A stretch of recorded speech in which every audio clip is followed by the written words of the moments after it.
నమస్తే విధుని స్వాగతం. లక్ష్మ సమాజంతో సుందర విజ్ఞాన కేంద్రంలో గెలిచినటువంటి న్యూ కార్పొరేటర్లకు మరి ఆత్మీయ సన్మాన సభ నిర్వహించారు. ఈ కార్యక్రమానికి మరి మాజీ ఎంపీ బూరనరసయ్య గౌడ్ వచ్చారు. వారిని కొన్ని విషయాలు తెచ్చుకున్నారు. ఇక్కడ ఉన్నటువంటి సభలందరూ సభ కాకముందుకి కార్పొరేటర్ వెళ్ళిపోయారని ఆవేదన వ్యక్తం చేస్తున్నారు. దీన్ని ఎలా చూడాలి, దీన్ని ఎలా చెప్తారు మీరు?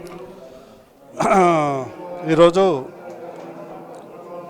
గౌడ జేఏసీ తరఫున కొత్తగా ఎన్నికైనటువంటి కార్పొరేట్లను అందరినీ సన్మానం చేయడం జరిగింది. ఈ సన్మానంలో ఈరోజు బల్దియాలో బీసీలు దాదాపు 53 మంది గెలవటం చాలా శుభసూచకం. అదేవిధంగా గౌడ కులం నుంచి 14 మంది గెలవటం, ఇది ప్రజాస్వామ్య మార్పుకు నాంది పలుకుతుందని నేను ఇస్తున్నాను. మనస్ఫూర్తిగా శుభాకాంక్షలు తెలియజేస్తూ, కులం ఏదైనా కూడా గుణం ముఖ్యం. ఓ ప్రజాప్రతినిధికి ఈ 5 సంవత్సరాలు ఏ మచ్చ లేకుండా ప్రజలకు అనునిత్యం అందుబాటులో ఉండి టికెట్ ఇచ్చినటువంటి వారి పార్టీకి మంచి పేరు తెచ్చేవాళ్ళని అందరికీ మనస్ఫూర్తిగా శుభాకాంక్షలు తెలియజేస్తాం. సార్, చిన్న క్వశ్చన్ నా తరపు నుంచి. అయితే ఎట్టి పరిస్థితుల్లో గెలిచిన తర్వాత అందరికీ సన్మానం చేస్తారు, కానీ ఒక కులం నుంచి నిలబడేటప్పుడు ఏ కులం వాళ్ళు వచ్చి అక్కడ సపోర్ట్ చేయకపోవడం అనేది చాలా బాధాకరమని చాలామంది చెప్తారు. ఎందుకంటే ఎక్కడో ఒక చోట ఇండిపెండెంట్గా నిలబడినట్టు గౌడ కులానికి గౌడ కులస్తులు గుర్తింపు లేకపోవడం చాలా బాధాకరమని అంటారు. దీన్ని మీరు ఎలా చెప్తారు? గెలిచిన వాళ్ళకి మాత్రం సన్మానం చేయడం అనేది, అంటే సక్సెస్ అయిన వాళ్ళని మాత్రం పట్టించుకుంటున్నారా? నిజంగా మీరు మంచి ప్రశ్న వేశారు. నిజంగా చెప్పాలంటే ప్రజాస్వామ్యంలో ప్రజల యొక్క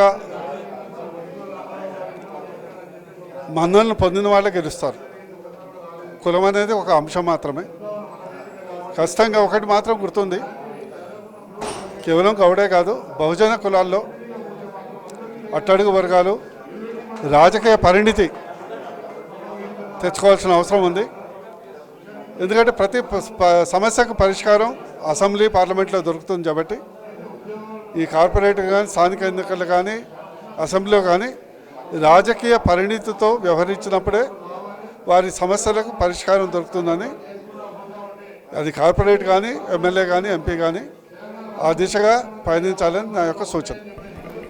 ఎవరు నిలబడ్డా, అంటే బహుజనులు ఎవరు వచ్చినా సరే, ఏ కులపాలు పెట్టినా సరే అంతిమంగా రాజాధికారమే అంటారు. కానీ ప్రజాప్రతినిధులు దాదాపుగా కూడా టీఆర్ఎస్ అయితేనే, కాంగ్రెస్ అయితేనే, బీజేపీ అయితేనే అగ్రవర్ణాల చేతిలోనే ఉన్నాయి. మరి ఇక్కడ వచ్చినటువంటి ఆ పార్టీలో టీఆర్ఎస్ కానీ, బీజేపీ కానీ, కాంగ్రెస్ కానీ ప్రజాప్రతినిధులు అందరూ కూడా అలాంటి పార్టీల్లోనే పనిచేస్తున్నారు. కానీ ఈ సభలకు వచ్చి మాత్రమే రాజాధికారం కోసమే అంటారు. ఇది జరిగే పనేనా? అసాధ్యం అంటూ ఏదే ఉండదు. 2001లో టీఆర్ఎస్ పార్టీ స్థాపించినప్పుడు చాలామంది చులకనగా చూడడం జరిగింది. తెలంగాణ సాధ్యమా, అయ్యేదా పొయ్యేదా అని. కానీ తెలంగాణ సాధ్యం అయింది, కళ్ళారా చూసాం, ఫలితాలు చూస్తున్నాం. ఇక బడుగు బలహీన వర్గాలకు ఏదైతే ప్రాతినిధ్యం ఉందో అది కూడా వస్తుంది. నిజంగా చెప్పాలంటే తమిళనాడులో ఎప్పుడో వచ్చింది, కేరళలో ఎప్పుడో వచ్చింది, యూపీలో ఎప్పుడో వచ్చింది, బీహార్లో వచ్చింది, మహారాష్ట్రలో వచ్చింది, కర్ణాటకలో వచ్చింది, ఉత్తరాదిలో ఉన్నటువంటి అనేక రాష్ట్రాల్లో, రాజస్థాన్లో వచ్చింది. మిగిలింది తెలుగు రాష్ట్రాలు మాత్రమే. ఖచ్చితంగా తెలుగు రాష్ట్రాల్లో తెలంగాణ రాష్ట్ర ఉద్యమం తర్వాత జరగబోయేది, రాజకీయ పునరేకీకరణ జరగబోయేది బడుగు బలహీన వర్గాలకు వారి యొక్క జనాభాకు అనుగుణంగా, ఆకాంక్షలకు అనుగుణంగా పట్టణ అసెంబ్లీలో, పార్లమెంట్లో తమ ప్రాతినిధ్యం కొరకు అందరూ ఆకాంక్షతో ఉన్నారు. కాదని సమస్య లేదు. క్వశ్చన్ ఈజ్ ఓన్లీ, గతంలో 19 మందే ఉండే బీసీ ఎమ్మెల్యేలు ఇప్పుడు 23 మంది అయ్యారు. గతంలో 30-40 మంది కార్పొరేటర్లు ఉన్నారు, ఈరోజు 53 మంది ఎన్నికయ్యారు. గతంలో చాలా తక్కువ మంది స్థానిక నాయకులు ఉండేది, ఈరోజు ఎక్కువ మంది అయ్యారు. సో మార్పు స్టార్ట్ అయింది. మనం ఏదో కాలపరిమితి పెట్టుకోవటం కరెక్ట్ కాదు. మార్పు అవుతుంది. ఏదో ఒక కులము, ఒక వర్గం అని కాదు.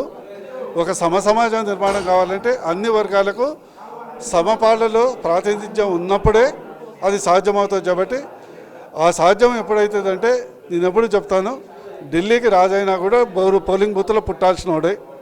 పోలింగ్ బూత్లో అవగాహన వచ్చినప్పుడు, బడుగు బలహీన వర్గాలు ఓటు విలువ తెలిసినప్పుడు ఖచ్చితంగా రాజకీయ పార్టీలు కూడా వాళ్ళకి పెద్దపీట ఇస్తాయి. అసెంబ్లీలో ఈ పార్లమెంట్ మన హైదరాబాద్లో టీఆర్ఎస్ పార్టీ తరఫున 75 సీట్లు ఇవ్వడం జరిగింది, బీసీలు గెలవడం జరిగింది. 18 మందికి ఇస్తే 9 మంది అంటే 50%. It's a good performance. అందుకొరకు అసాధ్యం అంటే ఏది కాదు.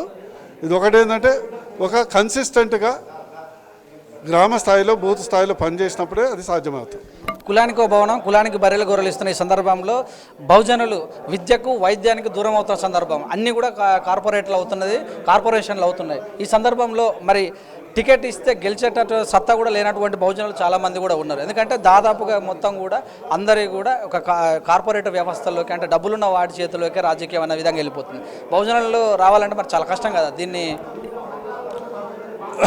దురదృష్టవశాత్తు ఏంటంటే బహుజనులు తెలుసుకోవాల్సిన అవసరం ఏముందంటే ఈరోజు vote bank versus note bank ఈ రెండింటి మధ్యలో ఘర్షణ జరుగుతుంది. ఈరోజు ఎన్నికలు ప్రజాస్వామ్యం కంటే ధనస్వామ్యం అయిందని మనం చెప్తున్నాం. అది పూర్తి నిజం కూడా కాదు. ఈరోజు తెలంగాణ రాష్ట్రంలో 2,96,00,000 ఓట్లు ఉంటాయి. దాదాపు 2,40,00,000 ఓట్లు ఎస్సీ ఎస్టీ బీసీ మైనారిటీ వర్గాలకు ఉన్నాయి. క్వశ్చన్ ఏంటంటే హనుమంతుడికి తన బలం తనకు తెలియనట్టు బహుజనులకు తన యొక్క బలం తనకు తెలియదు, ఓటు విలువ తెలియదు. చాలామంది బహుజనులకు ఏంటంటే ఓటు అనేది నీ యొక్క జీవితాన్ని తర్వాత మారుస్తుంది. ఒక కార్పొరేషన్ కావాలన్నా, ఒక కార్పొరేషన్ నిధులు రావాలన్నా, ఉద్యోగాలు రావాలన్నా, కాలేజీలో సీట్లు రావాలన్నా అంతిమంగా నిర్ణయించేది చట్టసభలే. అందుకొరకు ఆ చట్టసభల కొరకు ఈరోజు అందరూ యువకులు ప్రత్యేకించి మహిళలు ముందుకు రావచ్చి ఓటు విలువను తెలియజేస్తే ఖచ్చితంగా మార్పు వస్తుంది. అన్ని పార్టీలు కూడా గౌరవిస్తాయి. ఏ రాజకీయ పార్టీ కూడా గెలవాలనుకుంటుంది, ప్రభుత్వం ఏర్పాటు చేస్తుంది. అందుకొరకు ఆ విధంగా మేము వెళ్ళాలి. కొత్తగా గెలిచినటువంటి కార్పొరేటర్లకు నేను మళ్ళా చెప్తున్నాను, మీరు సరే కులపరంగా సన్మానించిన గుణం అనేది ఇంపార్టెంట్. ప్రజలు అన్ని వర్గ ప్రజలు మన్నలను పొందాలని మనస్ఫూర్తిగా వారికి శుభాకాంక్షలు తెలియజేస్తాను. చివరిగా సార్, ఇప్పుడు నీరా గురించి మాట్లాడుతున్నటువంటి ఈ సంబంధాలన్నీ కూడా నీరా గురించి మాట్లాడుతున్న సందర్భంలో ఎక్సైజ్ శాఖ ఒక శ్రీనివాస్ గౌడ్ గారు మినిస్టర్ కావడం వచ్చేది ఎక్సైజ్ శాఖలో చాలా పరిణామాలు రావాలి. ఎందుకంటే బార్లో వైన్లో ఖచ్చితంగా కూడా ఏదైతే కలాలి దందా చేస్తున్న గౌడ్లకు రిజర్వేషన్ కావాలన్న పోరాటం కూడా ఏర్పడుతుంది. దీని ఒక ప్రజాప్రతినిధిగా మీరు ఎలా చెప్తారు?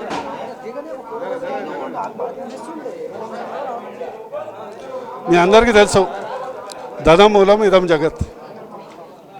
నాకు నచ్చిన పద్యం ఒకటి వేమన పద్యం. కులం కలుగువాడు, గోత్రంబ కలుగువాడు, విద్యతో విరవేవాడు, పసిడి వల్ల కానీ బానిస కొడుకులే అని చెప్తాడు. అందుకొరకు ఆర్థికంగా ఎదగాల్సిన అవసరం ఉంది. ఆర్థికంగా ఎదిగే అన్ని అంశాలకు మళ్ళీ చట్టసభలో ప్రాతినిధ్యం ఇంపార్టెంట్ అని ప్రజలకు నేను తెలియజేస్తాను. Thank you sir, thank you very much.